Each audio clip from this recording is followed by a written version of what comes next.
What's up? How you guys doing? Good, good. I'm not gonna lie, during the first 5 minutes I got afraid of this show. I got a little timid. I was like, I think everything I heard you guys, and I was like, I think everything I've ever written is pure garbage. I was like, I don't think it's gonna work. A hot start, doubt yourself. I'm glad that the Red Sox beat the piss out of whoever it was. It doesn't really affect my life, but I'm content that he's more content. That makes me more content and fulfilled and satisfied. Not my work or personal or romantic life, but there's like a weird extra divot that is more fulfilled. So I feel good right now. You'd be surprised what 1% can do. You'd be surprised what 0.1% would do. Yeah, a little something about me. It's not really about me, but my friend asked me this kind of weird question. He was like, Alvaro, have you ever told your mom to go fuck herself? And I was like, why don't we dial it back at 7 in the morning? You know? And I was like, all right, go ahead, ask the question. He's like, have you ever told your mom to go fuck herself? I was like, no, I've never told my mom to go fuck herself, but I have told her that I was fed up with her antics. You know, which is the same, because I got my ass beat. It's pretty much the same word if you really think about it. I got a dad that I've been worried about dying. He's 81, because he's 81 and he's got just so much debt. You know, I'm like worried about if is it gonna get passed down? Is it not gonna get passed down? My friends talk to me like I'm an idiot. They're like, Alvaro, that's not how credit card debt works, all right? It obviously doesn't get passed down like that. And I know that now, but when I found out about it, I wasn't sure. I wasn't even making any sense. I was like, if I inherit this debt when he dies, I swear to God, I will kill him. Get it? Because he's dead. I'm a massive. I like ice cream. I fuck with ice cream. You know, that's my 50%. I don't even need a romantic life. I just need vanilla ice cream. I think that's what I need. Yeah, I like Klondike bars because they had the slogan. They were like, "What would you do for a Klondike bar?" You know, if it comes down to it, honestly, I'll just purchase one. You know, I don't care. I'm fucking crazy. I'll go into that store, and I promise you, I will slam down $2 on that bitch. And be like, give me one of those Klondike bars. I don't know why they're behind the counter, but, you know, what are you gonna do?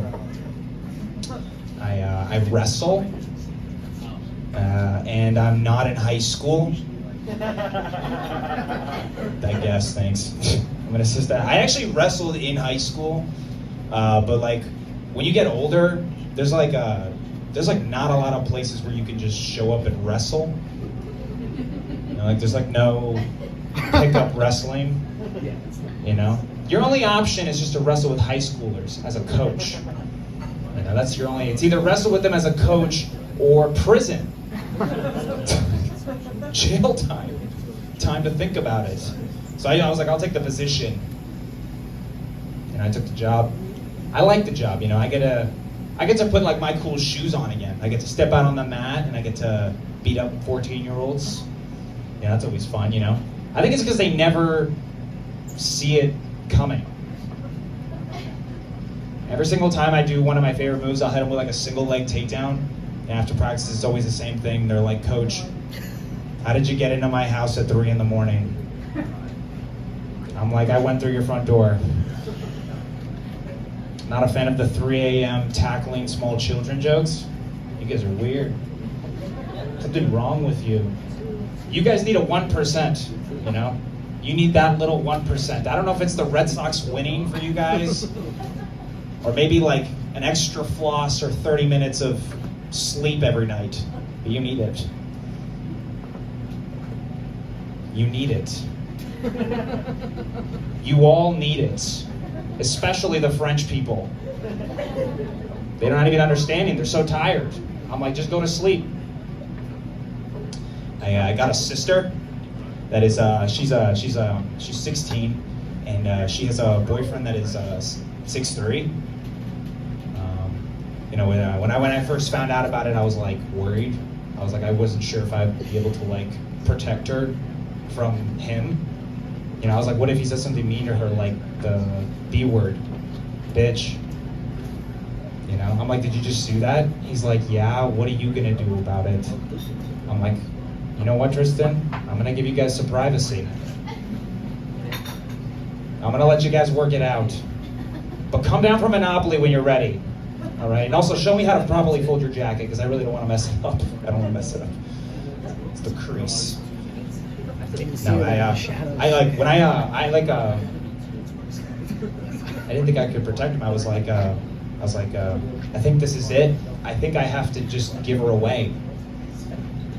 I know, that's aggressive. That's aggressive. Actually, I don't enjoy spending time with him at all. Because my mom will like the other day, my mom made me drive him home after their play date.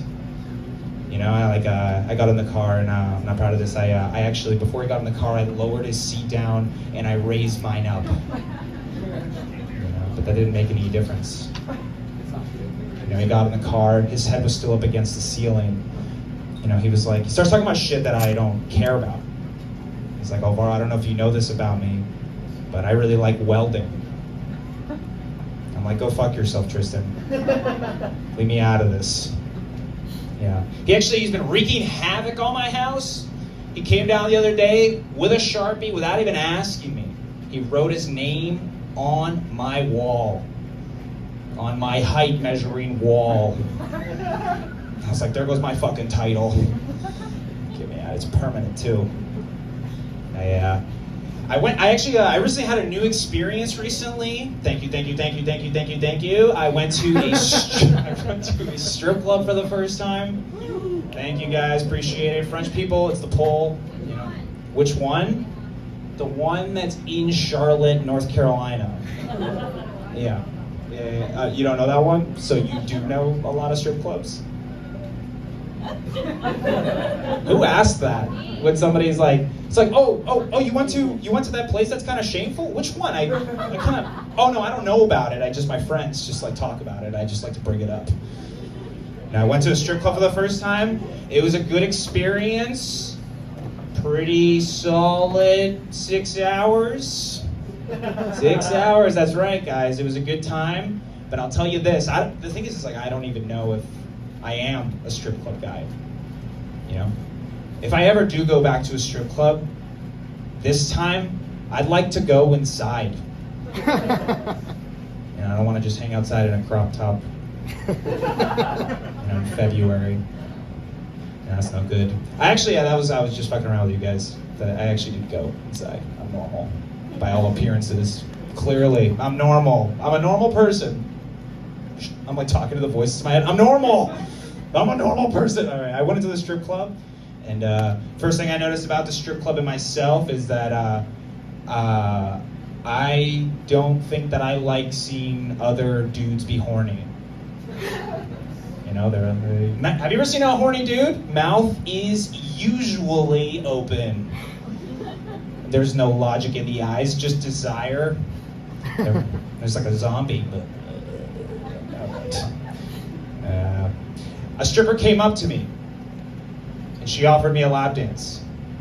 And I told her the same thing that I told the cashier when I was 9 years old. I have $9 in my pocket.